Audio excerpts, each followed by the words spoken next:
All right. Welcome to our candidate forum. I'm going to allow our progressive Democrats to say a few words as we get started. All right, there we go. Steve Perkins. I'm Steve Perkins. I'm chair of Progressive Democrats of LaPorte County. We're very pleased to have uh, 4 of the 5 candidates for Michigan City Mayor with us tonight. Well, this Zoom forum will go on for an hour, so it'll be a chance for you to really get a sense of the priorities and leadership style of these 4 candidates. I think the Democratic Party is really blessed in having a vital uh, group of alternative mayoral candidates, and I think we'll be well positioned to recapture the mayor's office in November. So let me hand over the forum to Deb, who will be our moderator, and I wish you all the best. All right, thanks, Steve. Okay, and now I'd love to hear a few words from Angie Hensman. She's our Democratic Party chair for LaPorte County. Go ahead, Angie. Thanks, Deb. And I just want to say best of luck to all of the mayoral candidates. My name is Angie Hensman. I am the chair for the LaPorte County Democrats, and I am so proud of all of the mayoral candidates. I am excited. This primary, I believe, is going to determine who our next mayor will be. So I encourage all who are watching this to listen carefully and to choose wisely, because this person is going to be our mayor. I really truly believe whoever makes it out of our Democrat primary will be our next mayor. That being said, I'm very excited to hear what everyone has to say tonight, and I just encourage everyone. Early voting starts tomorrow in Michigan City. You can go to the corner of Wabash and 8th Street, and early voting will be in the same general location in that little plaza. So at 8 a.m., 8 to 4. So you can get started early and vote for these fine folks. All right, back to you, Deb. All right. All right, thank you. Okay, so just to let everyone know how we'll do it, we're going to go through at alphabetical order, and our candidates will have 3 minutes to give their opening remarks and introduce themselves. And then we also have asked them to tell us in this first opening statement what their priorities are for Michigan City. So, all right, we'll start with Angie Nelson Deitch. Hi, thank you for having this forum, the Progressive Dems, and thank you to our chair for giving those opening remarks. My name is Angie Nelson Deitch, and I am one of the candidates for mayor of Michigan City on the Democratic ticket. And we actually have been underway for over a year and a half. And, our tagline is Reimagine Michigan City, our people, our place, and our future. And what that really means is, first of all, let me give a little bit about my background. I'm a 6th-generation Michigan City resident.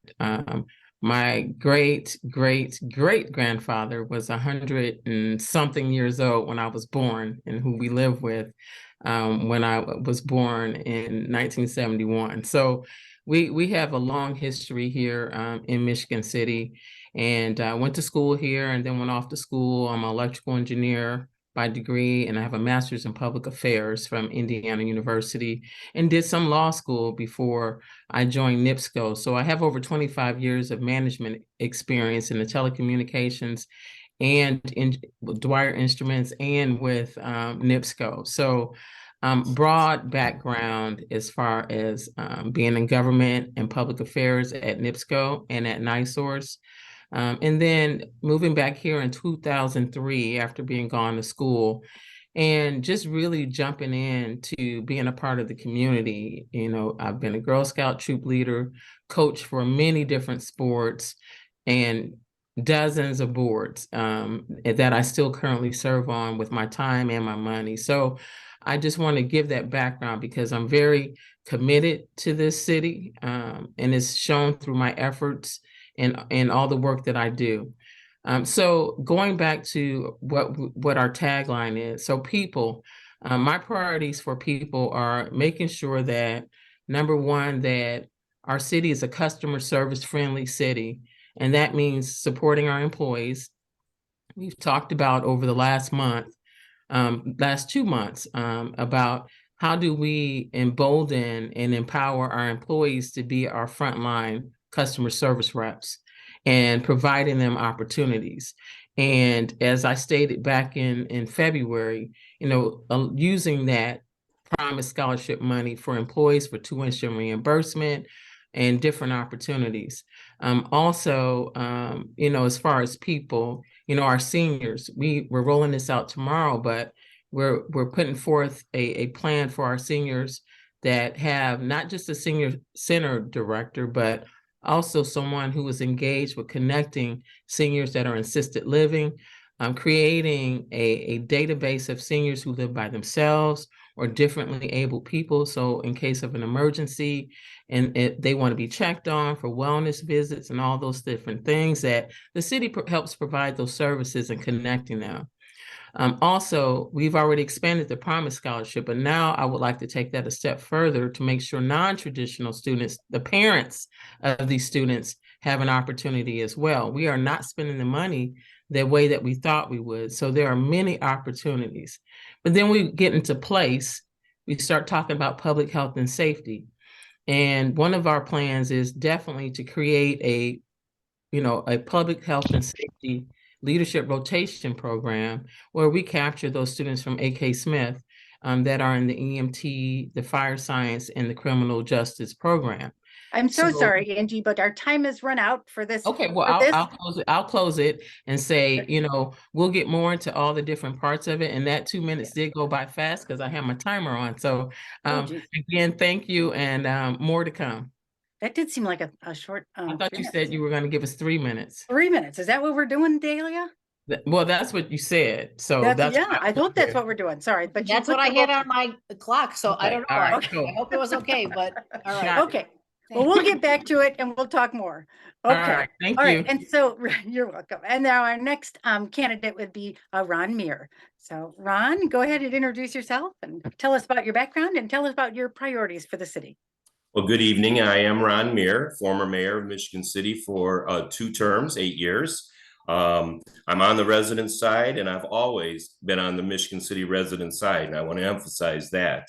Was mayor for 8 years in Michigan City, served on the city council for 8 years, served on the redevelopment commission, board of public health and safety, human rights commission, 20 years of being a municipal employee. I have seen every aspect of Michigan city government. And during my 8 years of serving as mayor, because we're talking about experience and qualifications, I was involved in every form of negotiations that can be done in municipal government, from bonding to ordinances to resolutions to whatever day-to-day operations with the Board of Public Works and Safety, and at the state level also with your overseeing of your accounting department and such.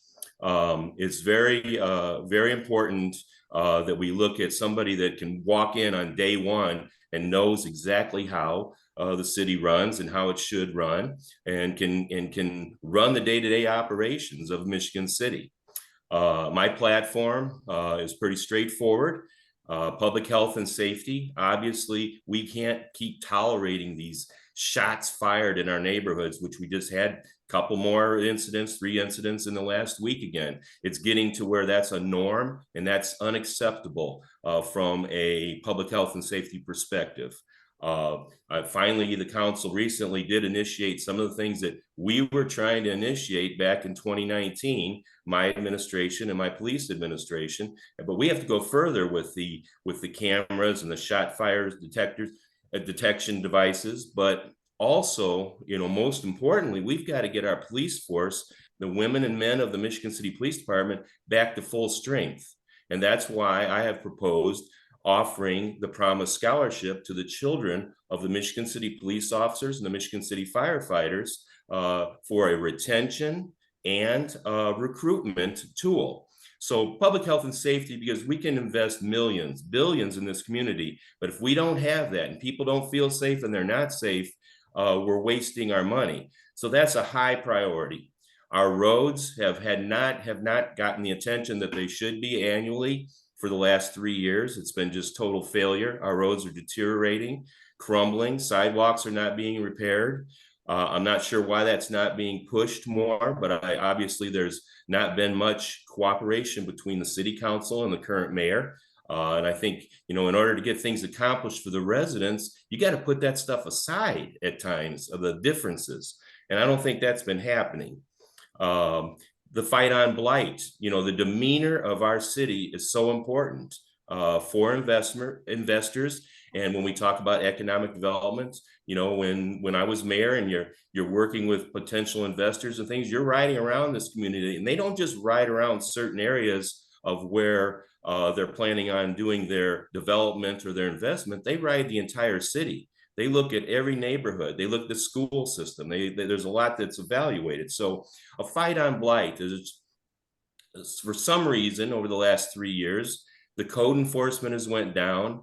Trash piles and dilapidated properties and vehicles, you can just drive around and see it, are with no wheels, windows broken out of them, are just sitting there for months and years. And the trash, just the regular trash and debris, is the worst that I've ever seen it in my lifetime in Michigan City. So I'm sorry, we're at the end of that time. Okay. So and next we'll go to John Stimley, but I want to make sure that we're functioning correctly here. Let's see. Let me hang on. Let me find. Now I lost Johnny there for a second. There you are, Johnny. I'm going to do that. And now I want to make sure that everyone is seeing Johnny highlighted. Is everyone doing that? Is everyone seeing that? I don't No. see Johnny. Oh, you don't? Well, Right. heck, okay, I'm gonna see if we can fix that. Hang on 1 second. Let's see, let me get back here. I'm gonna replace Finn. I want to go to Johnny. I want to say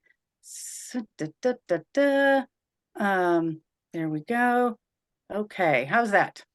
See you, Johnny. That's correct. Okay, great. Okay, I apologize for that. All right, so Johnny, go ahead. So introduce yourself. Tell us what your priorities are. All right, I'm Johnny Stimley. Like you said, I want to thank the Progressive Democrats tonight for having this this forum. One thing I want to talk about when I first started out is the Democratic Party. I was, of course, a city council member, county recorder.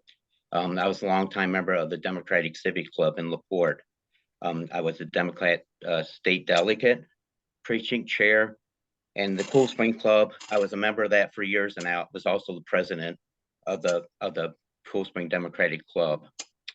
I worked on campaigns from Obama to township trustees under the Democratic Party. And as you well know, the building at the fairgrounds, I was a co-chair of that. We put that together. We worked with the unions, with the Democratic Party to make that happen. So you wouldn't have to sit out there at the fairgrounds under a tent in the water, which we put together, and it went very well for us. But I just wanted to hit on the Democratic Party right there. But words alone can't save our city. It takes a man of action. I believe I am that man of action. We need a vision. We need a plan. I've been out in the community. I've been talking to different people, and I believe they have the same plan as I do. It takes a team to make this happen. No one can do this on their own. That's why I will work with the city council to get things done. You have to. And when it comes to my number one priority, of course, is public health and safety and neighborhoods. As you know, if you don't know, my father was a 20-year firefighter of Michigan City. My grandfather, 20-year policeman of Michigan City. So I grew up in a house of public service and public safety. Some of the things, I really believe, I'll work with the police chief, the fire chief, to get them the necessary tools that needs to make Michigan City safer. I'll work with the youth programming. I'll work with the juvenile center. I believe that's a key factor in public safety. I'll start programs with the park department, such as midnight basketball once again. Have some of these programs that are free to the community. And like you said, you can talk about road improvement, sidewalks. I think it's a shame that we don't have sidewalks going in and out of Washington Park right now. On the south side from St. John's to 400, I think there's sidewalks there also, throughout the neighborhood. So we'll take a look at that if I get in with my administration. government accountability is a big thing. My office will always be open. My phone will always be open. I'll get back with you, even if you don't want to hear the answer or not, but I will call you back. Like I said, I can go on and on. One of the things, I want to do too is, our tech, our website, our branding. The environment's very important to me, job development and tourism. So I want to thank you again. And I believe that's my 3 minutes. Thank you so much, Johnny. Terrific. Okay. And then next we will move to Mark Yagelski. So Mark, go ahead. Hi, good evening. My name is Mark Yagelski, and I'm running for mayor of Michigan City. I've worked at the steel mills as a career for 45 years. I've also been your LaPorte County councilman, which is Michigan City to Westville, for the last 20 years. And with that 20 years experience, that's where I believe my strongest activities go towards. We were big in economic development. I think that this is some of the things that we lack in our community. One of the things that under economic development, you not only just need to have a building like let's just use the Memorial Hospital building property, but it's the amenities around it. If you don't plan for the future of putting where the grocery store, gas stations are, and the other amenities that people expect and want when they want to move into that area, you're going to fail from the get-go. The other one is that we have a nice, great area on the west side that there was a lot of dilapidated homes that were taken down there. And you have the best choice of property that what you're able to do and able to succeed on developing, especially with the NIPSCO closure and where the dunes acres, the sand dunes are. That's going to be the area, I believe, that's going to be our next lakefront property that we had along with Washington Park. There's other areas of our that we have for land wise is on the very west side, especially if you go towards south. There's plenty of land there. There's some water issues that are there, but if people know that you can develop that land as long as you can put 3 times that amount of area to reserve for water. And so I believe that we still have a great area to develop around that area. And that would be one of my plans to work forward. So the other position we have now is with the health and safety. My brother, Chris Yagelski, worked officer for 43 years. My son, Jason Yagelski, has been officer for 12 years. Our heart has always been with the police officers. And we have not treated them very well. Wages have been way below standard. And now I know that there's some money that we're looking about. The counties and the surrounding cities have already given a lot of money to their officers, and we've lost a lot of them because of that. So we're in the hole a little bit. We need to get out of that hole. And the only way is to have a strong workforce, and you're going to have to be able to give them the money to come and stay here in the town and want to live here and work here. The other issue we have right now is our recreation. I know we put a lot of money on the certain areas, but a lot of parks are not kept up.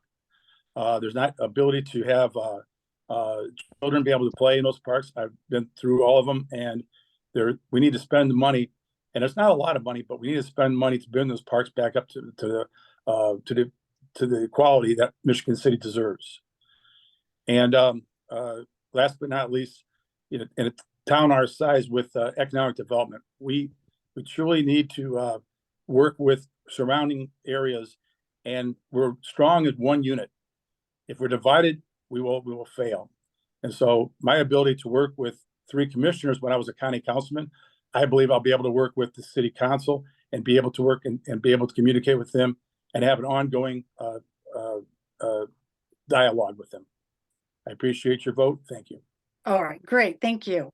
Okay, so now what I'd like to do is I would like to put all of the candidates up here, and then so we'll start with questions, and then if you could answer in just 2 minutes for these questions so that we can get more questions in.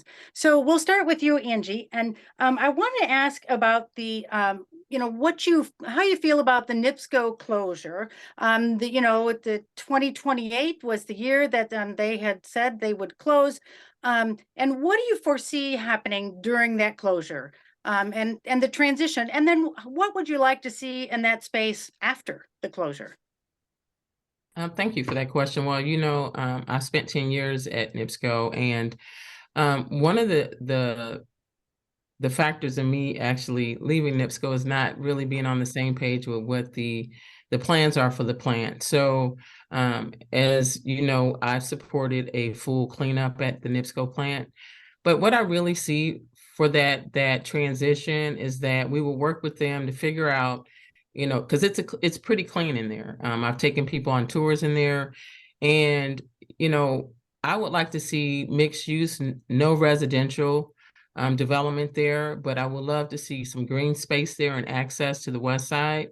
Also, there's the ability with the transit development district that has been established with the double track, that we have a once in a lifetime opportunity in the future to double the size of that transit development district, which could enhance, some development opportunity and dollars that we can utilize for NIPSCO for that plant. But I would like to see green space, maybe a historical, some historical building site there, something done with the tower, but free access to all residents of Michigan City. And then I want to see a brand new entryway, gateway into the national park.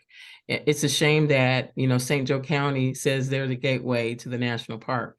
And it's on, I-90. You see that, and then we're right here. So I would like to see a brand new entryway into the park from that site. And then, like I said, green space, maybe some retail, but all full accessibility to the community into the lakefront. And that's pretty much it for that. But definitely still pushing for a cleanup. Again, we've been writing letters and doing all the work that we can to stop from keeping some of that fly ash in the ground. Great, thank you. Okay, and then Ron, same question. What do you, how do you feel about this transition? And what would you like to see done with that property after NIPSCO closes? Well, first of all, at the end of my administration, we were in some preliminary negotiations and conversations, I would say, with NIPSCO officials. The total remediation and cleanup of that site has to be one of the highest priorities. We can't have any residual left. And realistically, I think you're looking at the year 2035, where there's a lot of demolition, there's a lot of remediation work that needs to be done. And I always want to see, once we secure this land again, and that it's no longer in NIPSCO's possession, or whatever agreements are made with the national park, is that that public access is there forever for the residents of Michigan City, for our grandchildren and generations to come. It's crucial that once we retain it once again, that from our harbor and our lighthouse all the way to right into the national park.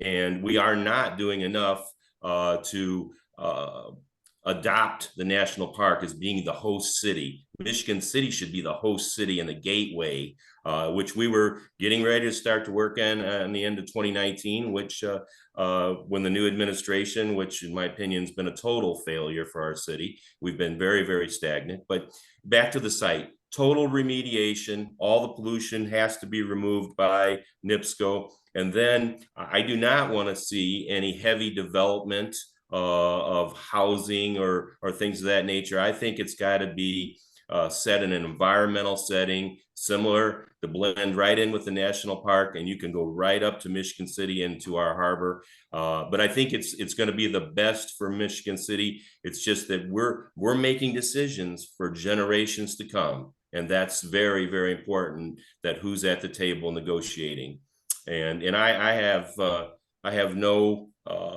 loyalty to NIPSCO whatsoever. They need to do what they need to do. Great, thank you. Okay, Johnny, this question is, it sparked, actually, I think almost every single candidate who's running has said, we got to do something about public safety. We all know everybody wants to be safe in this town, but what specifically are you planning to do if you are elected mayor to really address the crime and the safety that we want all of our residents to feel? First of all, like you said, I'd really like to answer that question about NIPSCO. You know, I'm an environmentalist and everything else, but you know, with the public safety, like I said, is number one for me. Some of the programs, you know, we'll put in, like you said, I will work with the chief of police, you know, with the fire department. I think our neighborhood watch needs to be a lot better too. It seems like it was stronger back in the day, and even the neighborhood associations. I really think it takes a mayor to be in their hands on with the neighborhoods and to get that going once again. One of the things I'd like to see also would be a park police down at Washington Park. You know, if it's our police officers down there manning it from 4 to 10, or you know, if we have to hire park security, that's one of the things I'd really like to see also. And like you said, when it really comes to you know, policing, we got to start with our youth and with our kids. Like you said, I will set up programs with the juvenile center, then get the city involved with them and work hand in hand with the county sheriff's department, the court system also. So that would be my view on that. Great, thank you. Okay, Mark, same question. You know, what specifically, you know, are you proposing to do to address the concern about public safety? Okay, thank you. As one of the top things I think we need to do is an advisory type of group that we've had in the past, but unfortunately, some of them have fallen apart because of leadership. We need to get citizens more involved, and they got to feel like they're involved. There's got to have a trust, and the only way you have that trust is through communication. So can it be a huge board? No, it has to be a board of 2 to 3 people, and I like to rotate them in and out so that we keep fresh ideas going. One of the largest things I think that anybody that here in Michigan City would not question is when my brother was as a public relations officer. He went out there he's the one that did the Easter eggs. He's the one who started all the programs with the kids and stuff. We also, you know, he had Ask the Cop. It was most covered. They had over thousands of articles. They would call me up and ask me what the answer to the quiz was. I go, he won't tell me. But that kind of public relations, and unfortunately, he was city separated from him, and unfortunately, so I want to bring that back through another officer who has the same idea, dreams that we had. Even 6'6" guy going into a clown car, which is comical in its own self. But other things that we need to do is to get the children back involved. They're not afraid of the police officers, and so that comes into where you're able to bring more of those visits to the as young age to the school systems. And you know, you let them turn the sirens on, you let them turn the lights on. It's pretty cool. That's the thing that I believe that when you engage the youth, it's not an overnight answer. It's a step-by-step program. But I believe if we have the right building blocks, we'll be able to change the philosophy of that. And then the last of all, we've got to get them their fair share of money. You're going to lose. We've lost already a great share of officers already. Very hard to get hard to replace now because we have a lot of younger officers. So we've lost the history where you're able to understand that. The last thing we do is I like to see the city council and other members go do a ride along with police officers. I've done that job before. I did ride alongs when I was police. I've done it with the county, with the highway, with the roads. I was able to go and see what they go through. The experiences that you see day to day, you're going to have a different opinion about it when they come up for you for asking for money or for guidance. Thank you. Great, thanks. Okay, so I am just going to go around in a circle, I think. So Angie, I'm coming back to you. And you know, we have a student population here in Michigan City of about 65% of our students are students of color, while 96% of our teachers are white. And this is, you know, I sit on the school board, so I complain about this a lot. And you know, it's been a real struggle trying to recruit teachers of color. Of course, it's going to be, you know, there's a teacher shortage, so there's that issue too. But I want to know what you could do as a mayor to help us attract more teachers of color to Michigan City. Well, first of all, let me say this. I partner with the school system on many fronts, and one of those things is workforce development. But there are a lot of things that impact recruiting people to live in Michigan City. So when you say people of color, one of the issues that we had is that we were abandoned our programs that we had at PNC, and when we transitioned to PNW, our education program left. So the accessibility to earning a degree and being a local person kind of shifted to Hammond. So, trying to get those programs back to Michigan City, whether it's Ivy Tech, a 2-year early childhood program, or PNW, I keep saying PNC, some type of elementary education program that is accessible to residents, it's going to be hard. We're struggling to recruit people for all positions, not just teaching. So, and then remember, the school system, we're one of the lowest paid positions is being a teacher. So there's a little bit more to it than just saying, how are we going to recruit African-American teachers? How are you going to recruit anyone to move here when the pay doesn't reflect the work that they do? And teaching is a different beast right now with all the mental health issues that we have, the poverty that we have here in Michigan City. So recruitment, you got to start at ground level. I don't think throwing money at it is going to bring African-American teachers to Michigan City. You have to build them up through the school system to want to be here. And having local opportunities and programs to get them their degrees is the only way that you're going to get people here, just like with public health and safety. So the school system and the state, those are really it's their job, your job, the state not paying enough, the contracts. That is not the city's role. All I can do is support the school superintendent and the school board and be at the table with them and trying to figure out a solution to the problem. Great, thank you. So Ron, same question. Is there anything you think that the city can do to recruit more teachers of color here so students are, being taught by people who look like them, and people they can relate to? Well, as you well know, Deb, they are a separate entity and they're not the city of Michigan City. For instance, in Chicago, the city government's directly involved in the school system. So they're their own entity, and you can be there to cooperate like we did in my administration. We had given over $3 million in technology through the Redevelopment Commission and Riverboat dollars.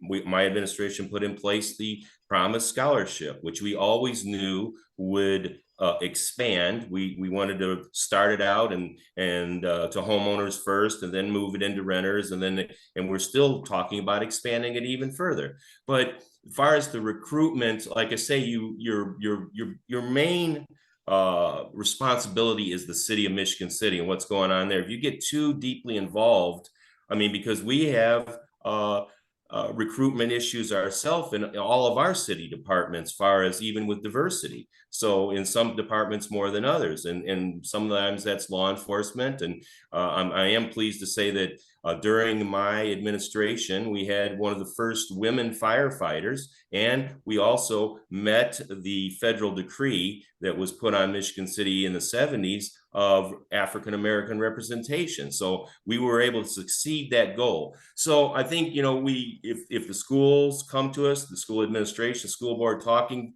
and they see some need that the city could assist them with, then I think we should cooperate with them and try to do so. But I think the city is our main priority as the mayor, but your school system is crucial as a partner in economic development and everything as far as that goes. So I would always be there for the school system. That's, I guess, basically, if we could aid them or assist them in that type of recruiting. But it's competitive out there. It's very competitive. Yes. Okay. Thank you.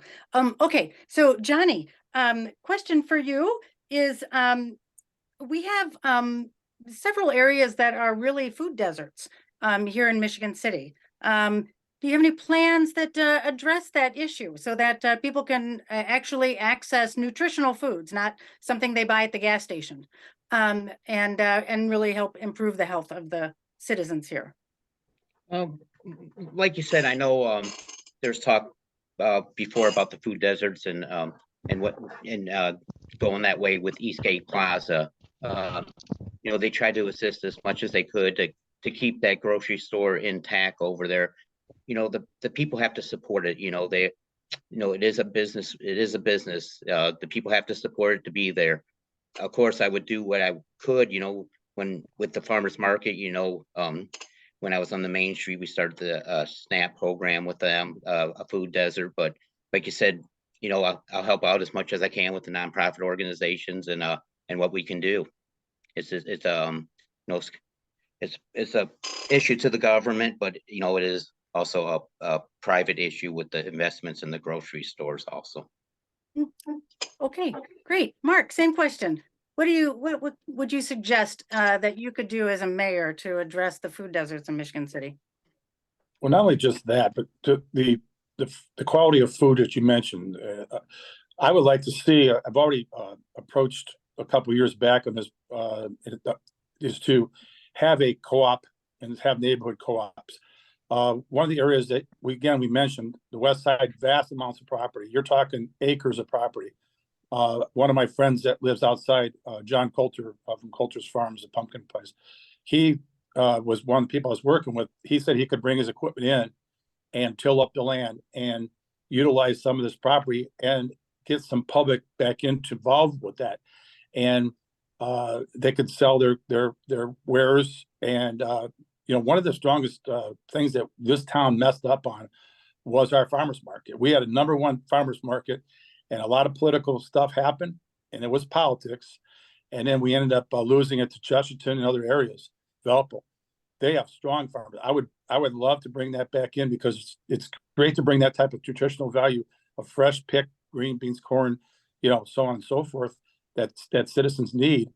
And I think that would be one idea that would teach people the proper amount of food and I'm not saying proper amount of food, the quality of food that they should eat at the time. So I would be very much about having these farmers market areas and have co-ops around Michigan City that would supply the food for that same idea that you're talking about. Perfect. All right, great. Okay, so we're back to you, Angie, and I want to ask you about the federal funding that is really swimming these days, and how you think that you as mayor could bring some of those federal dollars, that is from the Inflation Reduction Act as well as the infrastructure bill. How could we bring that to Michigan City, and what kind of spending would you like to do with it? Well, I'm a grant writer, #1.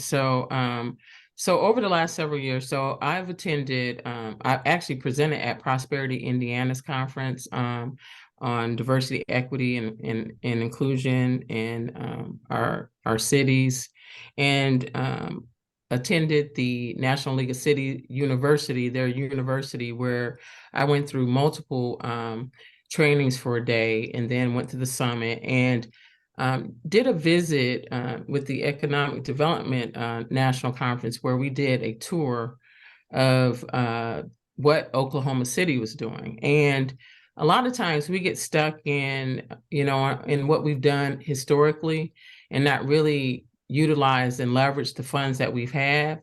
So with the CDBG funding that we have, and then actually with HUD, there are so many different ways to leverage funds that we can get as far as grants. I actually wrote a challenge grant through the Indiana Department of Health this past year, and it was all around food deserts, and it didn't require a match. There are so many dollars that are available. And as mayor, one of the things that you don't have to worry about, we talk about hiring a grant writer. Well, it's better to have a contracted person to do different grants because they're so different.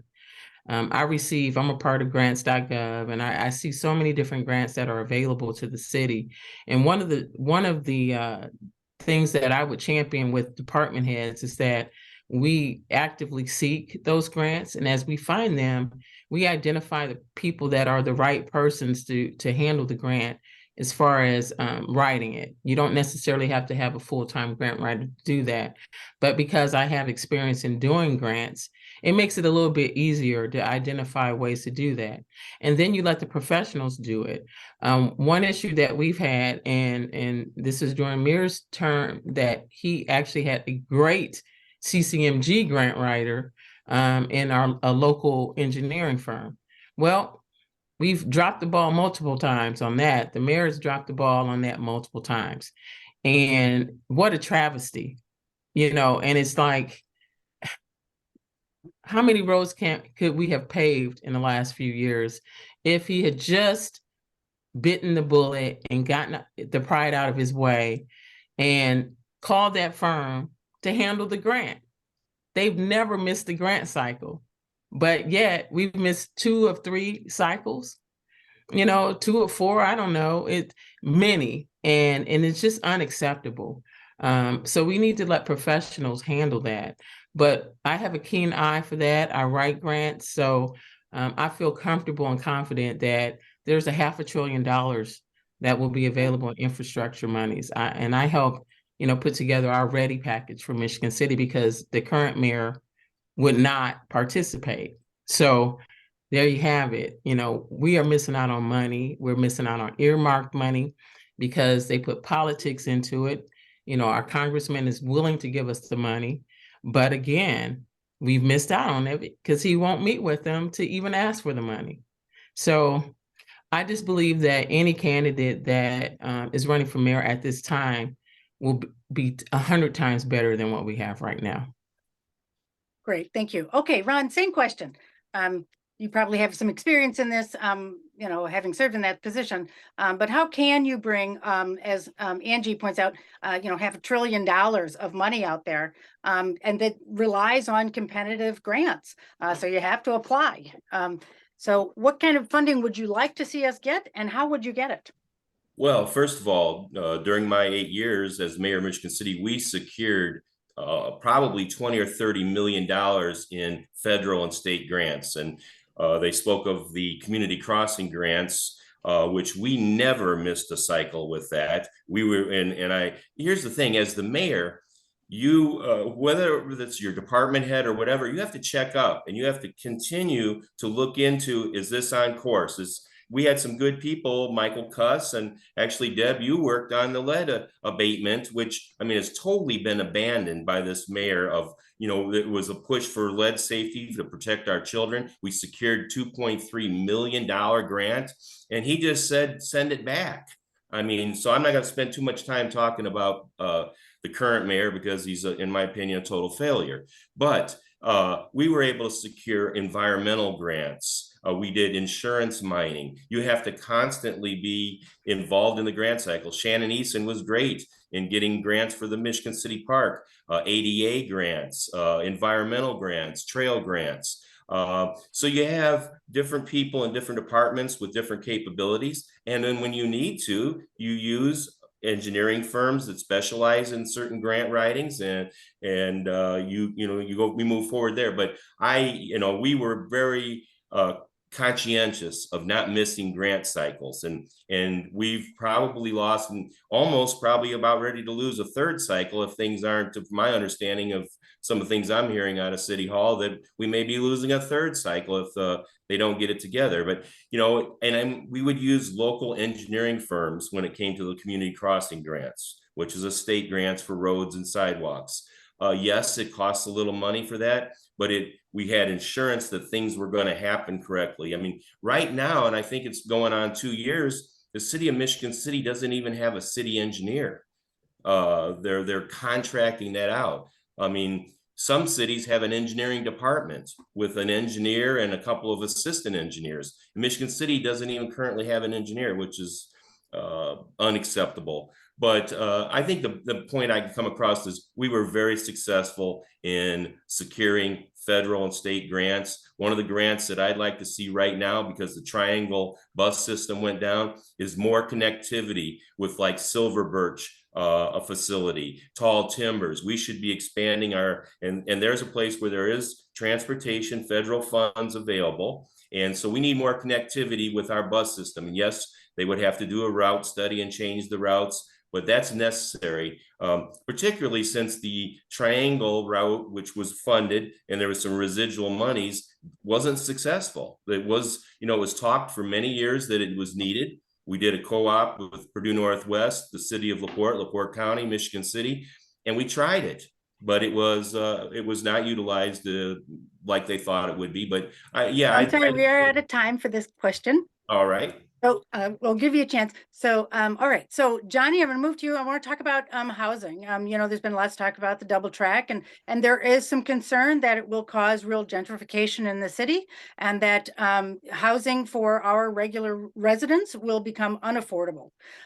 So what can you do as mayor to, head off that problem? Well, like you said, more housing in general we need here in Michigan City. Like you said, with different subdivisions. I know I heard talk about Memorial Hospital. It's been vacant for 18 years. I know there was talk about building it up, getting the right investors there. Well, we put the infrastructure there, it isn't there. Maybe we want to look at that, have a workshop on that. If we want to put housing there in the downtown area to make it more walkable to the beach, to our attractions down throughout the city. We have to look at many different options. The triplexes, the duplexes, the missing pieces, the missing middle, we like to call it. Maybe take a look at changing the zoning.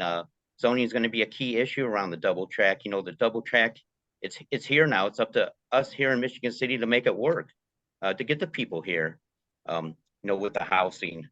So, like I said, it all comes in a puzzle. You got to have everything here together to get the people to move here and to help them with the housing. It takes the public safety. You have to, with the environment, the school system. It takes all these pieces to make the puzzle to make it fit.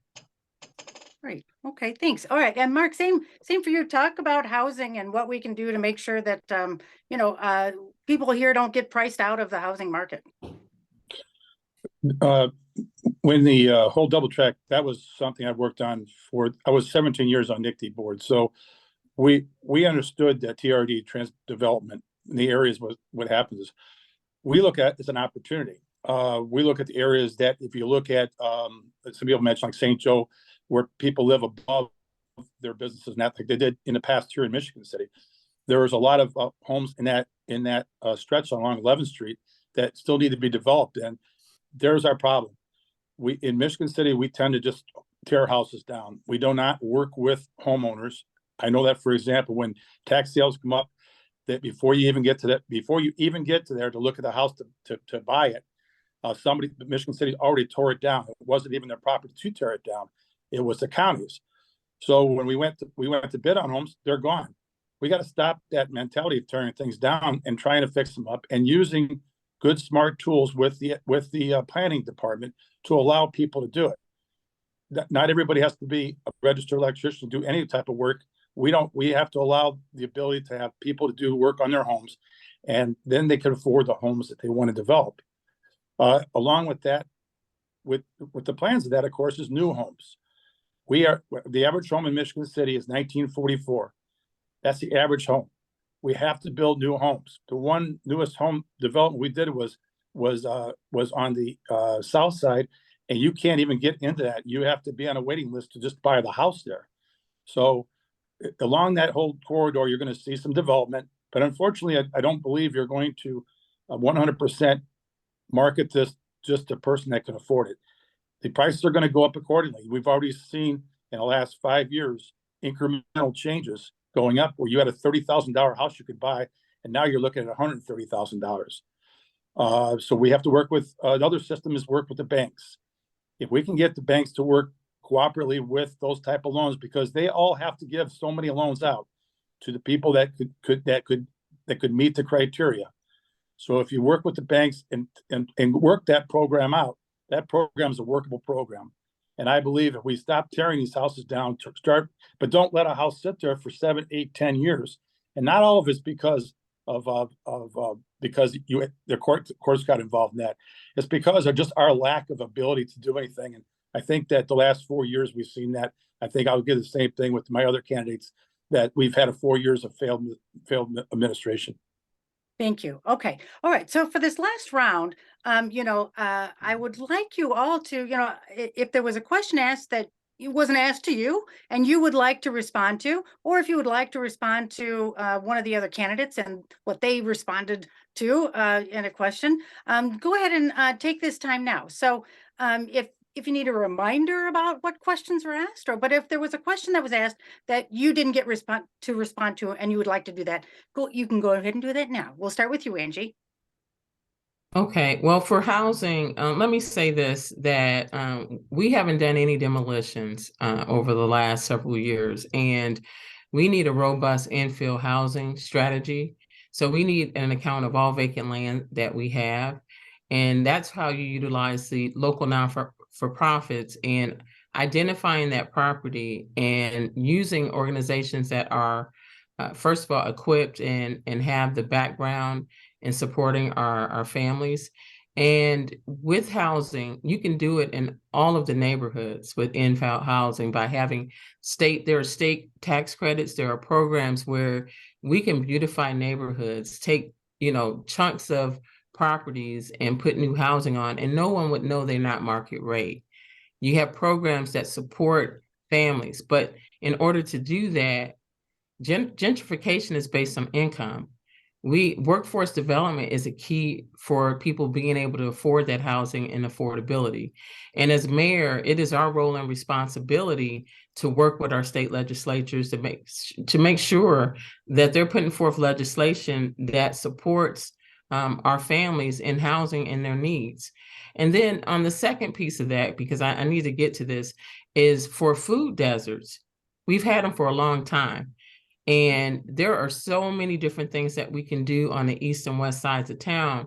And one thing that we've done with the Redevelopment Commission is that we're utilizing dollars with these developments to support new market tax credits that will allow us to use some of those dollars to possibly put a small market somewhere on the west or the east sides.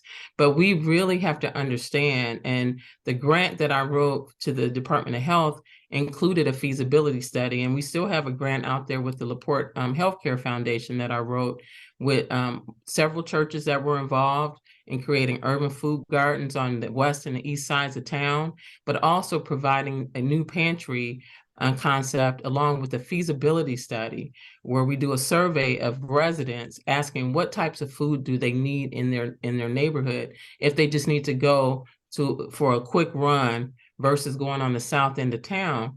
So there are so many different things we can do for food insecurity.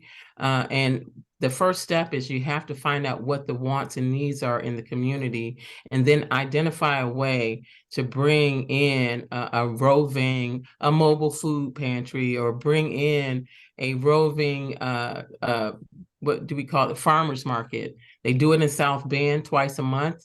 A Michigan City resident is phenomenal. She's doing a great job over there, and we can do the same here. Great, thank you. Okay, Ron, same thing. So if there was a question asked that, you didn't get to respond to and you would like to, you can do that now.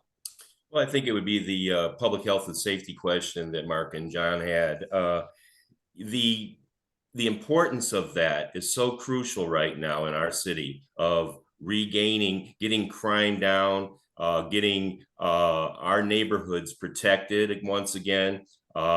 So, I mean, we've got to get the numbers back up of the men and women of the Michigan City Police Department. And I've got some great concepts and ideas for recruitment and for retention. But it's more than that. It's also supporting them with the technology they need, the equipment they need. And we need to have some cameras when we have an area that is what the police officers refer to as a hotspot. We need to be able to have some cameras that we can get in there quickly to address issues. So, and they've implemented the license plate detectors, and I think we need to have some of the shot fired type of detection devices, but just supporting pretty much.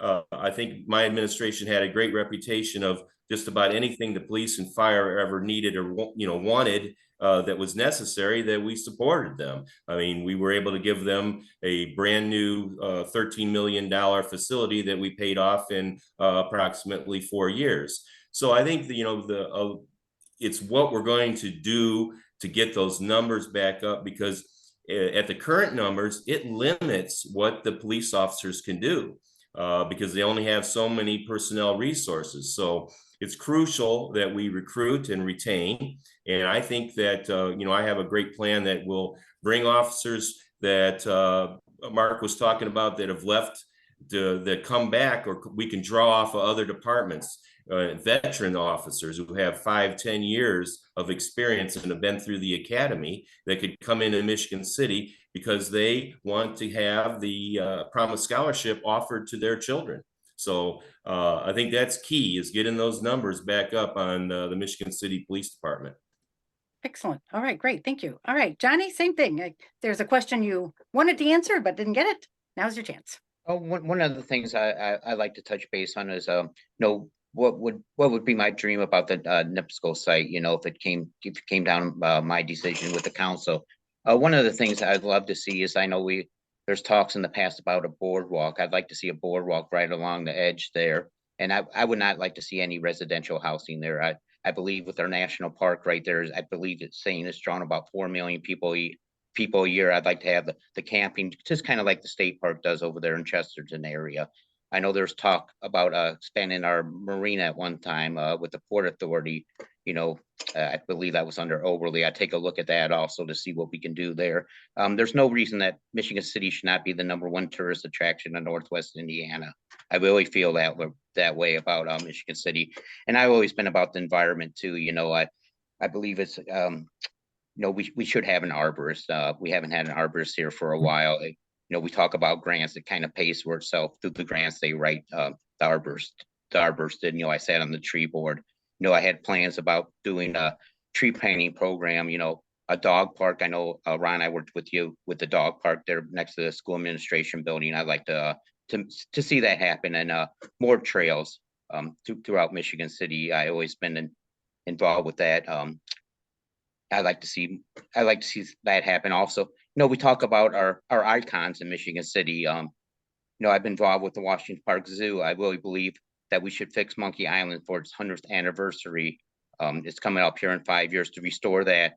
I've been involved with talking with the Lighthouse Museum about putting together a strategy plan for our lighthouse or our pierhead to refix that. It's decaying a little bit before it's too late. I'd like to see that happen.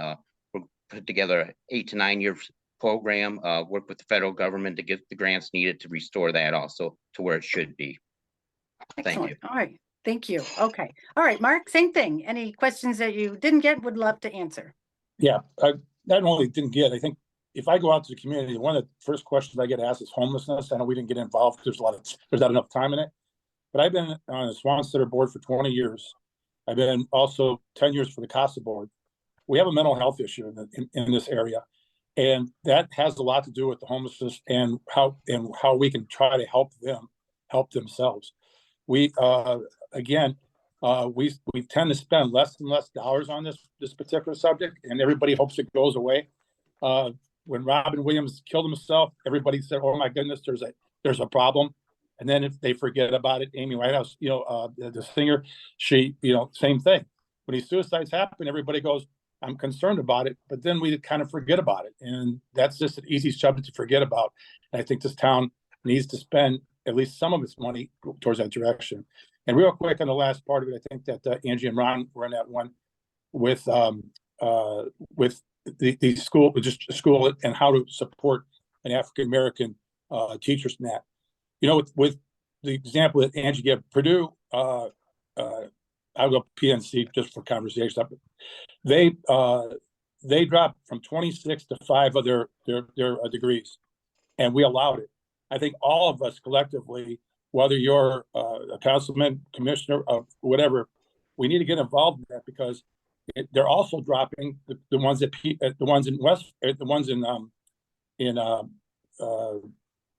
over there by Gary. So they're also dropping those. Purdue's plan is to not have those degrees, and you're supposed to go down and use their facilities. At one time, Michigan City itself had PNC here in downtown area, and we did really well with it, but we ended up losing that going to Westfield. But the idea is right now, if we don't change that, because St. Joe County or St. Joe College used to be a nice one for teaching too. It closed. We don't have the facilities right now for anybody to take a reasonable education and to learn to be a teacher and be able to make a career out of it. So I think that all of us together should be right now complaining to PNC, PWI, that we need to get our degrees back in our college.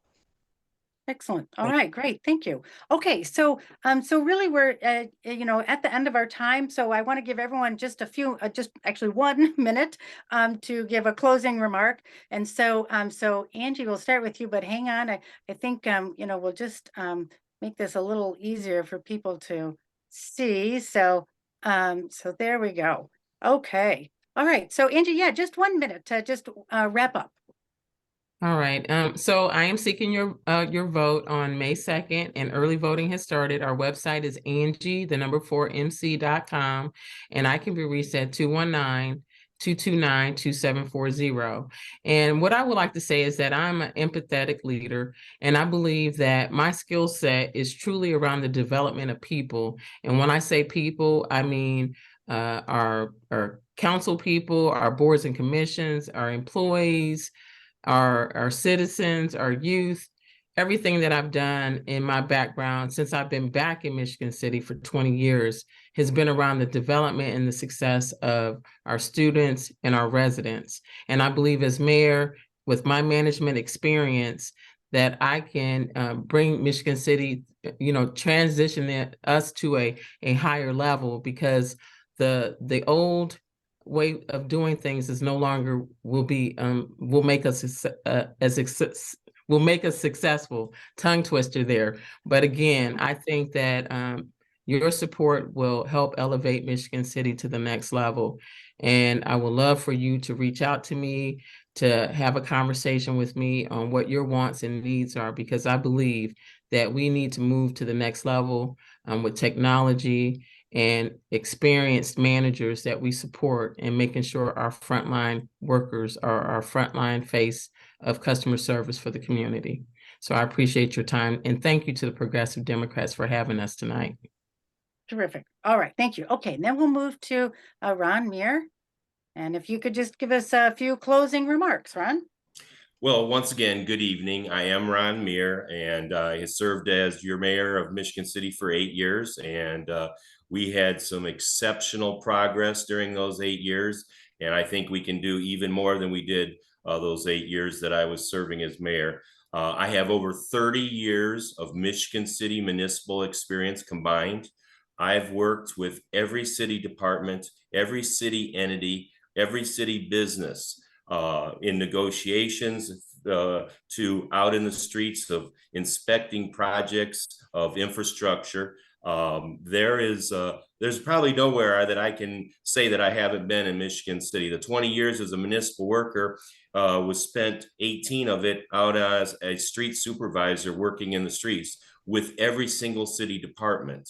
So I think qualifications and experience, as we look at this, you know, I can do the job. I've been in the job. We were successful. And like I say, I think that, you know, we had a 30-year low in crime during I believe it was 14 and 15 and 16 in there, the lowest crime statistics in 30 years, which is impressive, but it's something that can be accomplished again and must be accomplished again. But the day-to-day operations of the city, day one, I can walk right into City Hall. And obviously, there's some things that have to be cleaned up and changed from this current administration, which has been completely stagnant. And in many cases, it's been a disgrace for Michigan City. So I'm ready. I'm Ron Muir. You can go to ronmuir.com. Or you can go to my Ron Muir for Mayor Facebook page or my regular Ron Muir page on Facebook. And I ask you for your vote on May 2nd. Also, early voting starts May 4th. So you've got the entire month to vote. Great. And I'm on the resident side, and I will continue to be on Michigan City resident side. Thank you. All right, thank you. Okay, now we'll move on to Johnny. Go ahead, Johnny. All right, well, thank you tonight for having this. Over the years, our committee heard the voice of the Michigan City people through meetings, social media, going out with conversation. You know, through the workshops, we took these ideas, I wrote them down, and we made the Johnny Stimley for Mayor website. You can go to johnnystimley.com to see that. You know, I didn't talk as much as I wanted to about public safety, youth programming, road improvement, government accessibility, especially our branding of the city and our marketing of the city. I think that's also a key. You know, job development. And like I said, we should be the #1 tourism in Northwest Indiana. It's almost like a puzzle. All these puzzles, all these pieces have to fit to make Michigan City go forward. You know, we're at a turning point right now. I believe if I get in there, you will see change. You need fresh ideas. I always ran my campaign as a grassroots, people power first. You know, I asked for your vote. I always said a vote equals trust, and I hope you have that trust in me to be the next mayor of Michigan City. Thank you. Wonderful. All right. Thank you very much, Johnny. Okay. And then Mark will just a few closing remarks. Yep, real quick. I want to thank the Progressive Democrats. This was a very good meeting tonight. Appreciate that. Good questions, by the way. My other candidates, they did very well tonight. And I appreciate the conversation. I've got 20 years as a LaPorte County councilman. That 20 years was all finance, because we do is nothing but the financing. We've kept our record number of our rates so low that when we borrowed money for the courthouse, which was a $26 million, we were a triple bond rating. Something that only 3 other counties of the 92 counties that are in Indiana, only 3 other counties are equal or of the same statute. That we need more of that type of person that wants to go out there and try to help get it the right funding, help get the right projects going for Michigan City, right planning. Again, like I said, just to build a building is not going to help you, but you're going to need the amenities around it that's going to help. So I believe that you're going to see me out. Right now, I'm always out in the public. I go out and visit. I belong to a lot of social clubs that we get involved with here in our community, and you're going to see a lot of me still out there. I will not be in the office much. I will be out there with the citizens of Michigan City, and I appreciate your vote. See you May 2nd. Thank you. Great. Mark, did you want to give some contact information? Yes, it's Mark Yagelski for mayor on my Facebook. Please contact me, and if any questions, that would be great. Thank you. Terrific. All right, great. Okay. So we are out of time, but I want to remind everyone today, you can still register to vote until 11 p.m. Central Time tonight. So if you have not registered to vote, you have to do it tonight so that you can vote in the May 3rd election. Someone said May 2nd. It's May 3rd, isn't it? Somebody correct me if I'm wrong, but let's just in case. It is in fact May 2nd, and May early 2nd. voting starts tomorrow, April 4th. Thank you, Angie. All right, terrific. So yeah, so on May 2nd, and if you need to register to vote still, if you need to just check your registration, if you need to find out where to vote, if you need to know more about the candidates, you can go to indianavoters.com and you can do all of those things. You can find your polling place, you can find everything. Also encourage everyone to go to vote411.org, which is the League of Women Voters website, in which they have lots of information about all of the candidates so that you can learn more about the candidates. Of course, I urge everyone to contact the candidates directly to ask more questions. There's just so much to talk about in the city. So other than that, thanks so much for joining us, and thank you, candidates. I know this is a lot of work and you've been working really hard and it's very stressful. And so I really appreciate your coming and answering all of these questions. So I don't think there's any other business. And with that, we'll close out. Thank you. Thank you.